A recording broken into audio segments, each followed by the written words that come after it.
mungkin kita tidak asing lagi mendengar kata patung.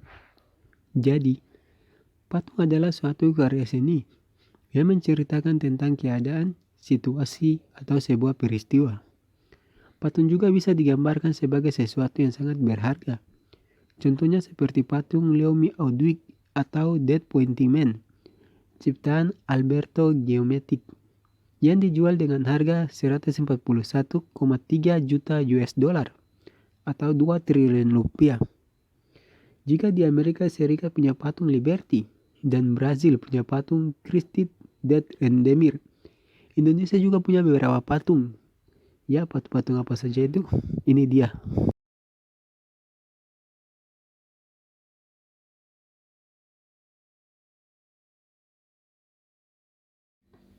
Patung atau monumen selamat datang adalah simbol keterbukaan bangsa Indonesia.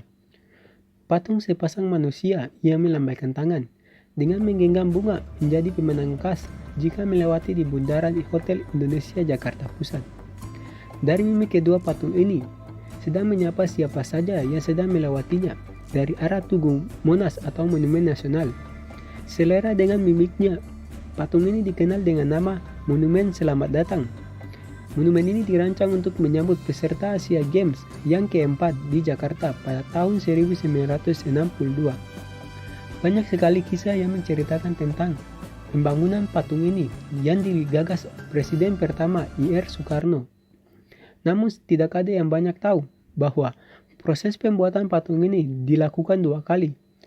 Konservator dari Pusat Konservasi Cagar Budaya DKI Jakarta, Soekardi, mengatakan pada tahun 1962, Soekarno meminta Wakil Gubernur DKI Jakarta kala itu, yang merupakan seorang seniman, Heng Ngantung, untuk membuat pra-desain patung tersebut. Soekarno menginginkan agar patung tersebut menggambarkan keterbukaan bangsa Indonesia menyambut para olahragawan yang datang dari berbagai negara. Heng Ngantung mendesain patung tersebut layaknya muda-mudi yang riang gembira menyambut para peserta yang datang. Bunga yang ada di genggaman patung merupakan simbol persahabatan atas kedatangan para peserta Asia Games. Jadi pelaksanaan pembuatan patung ini dilakukan oleh keluarga Arca di bawah pimpinan Edi Sunarso dengan anggotanya Trisni Askabul, Suparmono, Muhammad Mujajiman, Suhardi, dan Suwandi. Pada saat Soekarno pergi meninjau pembuatan patung di Sanggar Edi di Karawangi, ia melihat ukuran patung yang terlalu besar, yaitu 7 meter. Soekarno meminta agar ukuran patung tersebut diperkecil, maka dibuatlah kembali menjadi 5 meter sebagaimana bentuk sekarang ini. Soekarno pada saat itu meminta agar patung tersebut diletakkan di sekitar Hotel Indonesia yang pada saat itu merupakan gerbang masuknya Jakarta. Lokasi ini juga sebagai tempat di mana atlet Asian Games diinapkan di hotel tersebut. Untuk teman-teman semuanya yang tahu, pembuatan patung ini berlangsung selama 1 tahun dengan peresmian yang dilakukan oleh Soekarno. Patung yang saat ini berdiri di Bundaran HI memiliki berat 5 ton dengan tinggi kepala 5 meter.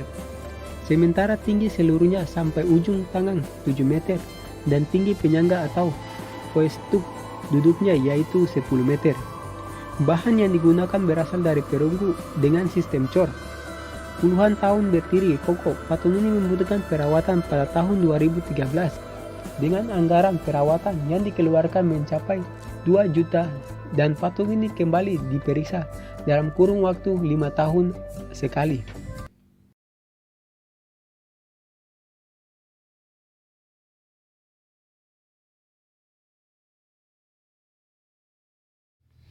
Patung Dirgantara, monumen atau patung ini dikenal dengan patung Pancorang, adalah salah satu patung yang terdapat di Jakarta.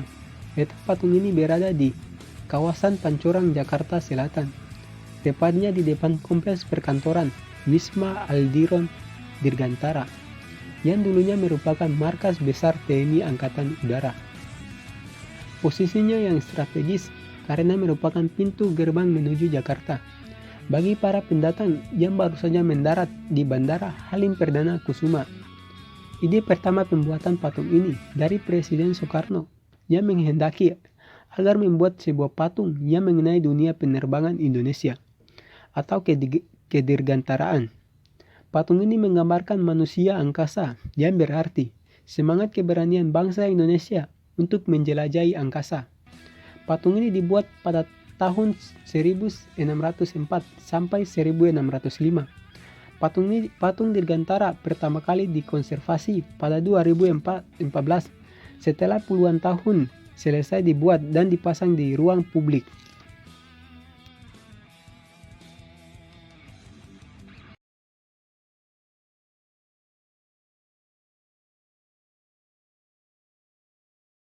Patung atau monumen Jalaspepa Jayamahe. Monumen patung ini terletak di kota Surabaya, Jawa Timur.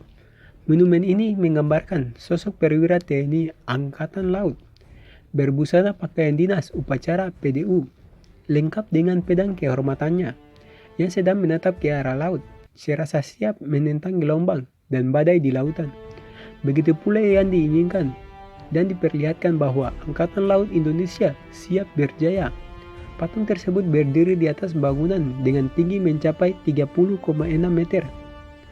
Patung atau monumen Jalaspepa Jayamahe menggambarkan generasi penerus bangsa yang yakin dan optimis untuk mencapai cita-cita bangsa Indonesia. Monumen Jalaspepa Jayamahe ini juga sesuai dengan moto Angkatan Laut, Jalaspepa Jayamahe, yang artinya di lautan kita berjaya. Monumen ini dibangun pada tahun 1903 oleh pemimpin Kepala Staf TNI Angkatan Laut Maritim Indonesia, yang kemudian dilanjutkan dengan Laksamana TNI Angkatan Laut Muhammad Arifin dan dirancang oleh Yoman Haurta. Selain patung atau monumen ini juga difungsikan sebagai mercusuar sebagai kapal-kapal yang melintas di laut.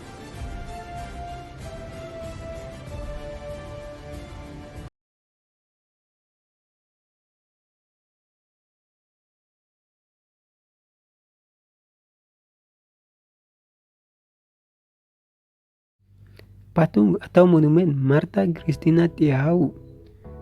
Patung perlawanan nasional Martha Tiahau menjadi bukti sejarah keberanian wanita Maluku dalam membela tanah air tercinta. Patung Martha Tiahau terletak di Karangpanjang, daerah Bukit, menjadi pemandangan yang bagus untuk melihat monumen patung tersebut.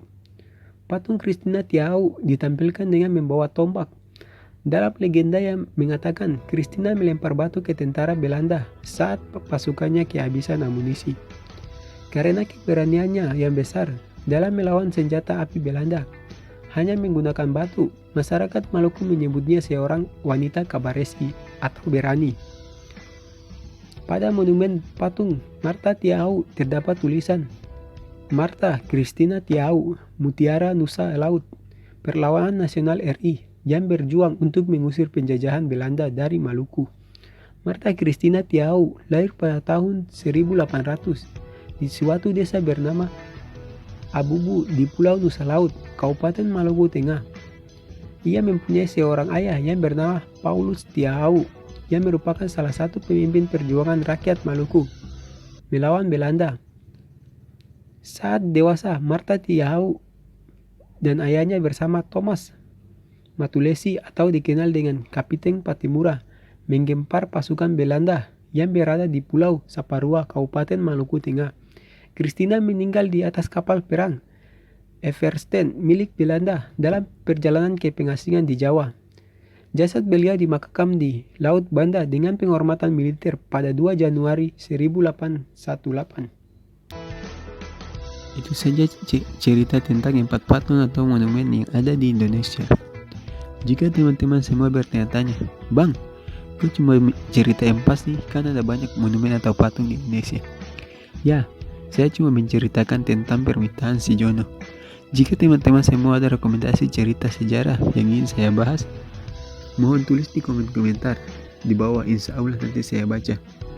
Dan assalamualaikum warahmatullahi wabarakatuh dan dadah.